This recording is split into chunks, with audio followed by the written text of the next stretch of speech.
にちは。ガーラハンターです。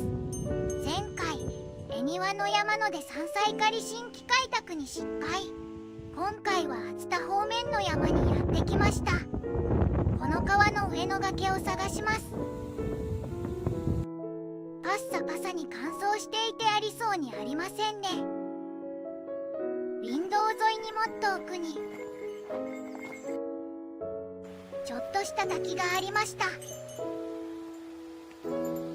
レッドリスト登録されているカタクリの花が咲いています。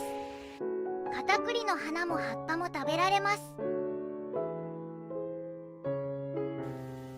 小さい沢を登ってみましたが、しょうまとエゾエンボサクしかありませんでした。エゾエンボサクきれいですね。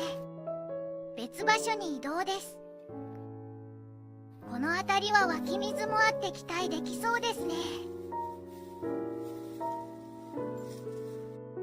二輪草がひょっこりこんにちは。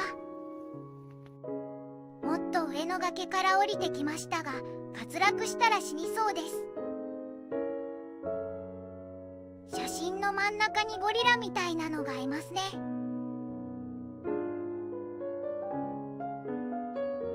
やっと行者ニンニクを発見しました。ここまで長かった。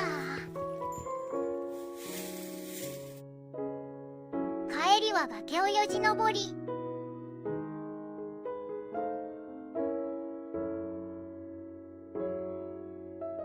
やぶをこぎこぎこぎ分けて、こいでもこいでもまだ続く。もも上げがきついですわ。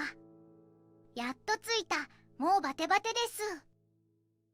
では本日の成果。行者ニンニク、カタクリ、ウバユリ、しょうま、二輪草、一輪草、浜乳、エゾ乳、天ぷらにして美味しくいただきました。滑落しそうになったせいで手袋していても指の皮むけてますわ。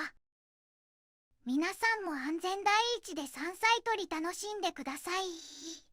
今回はここまで。ご視聴ありがとうございました。音声合成はボイスボックス、ずんだもんを使用しています。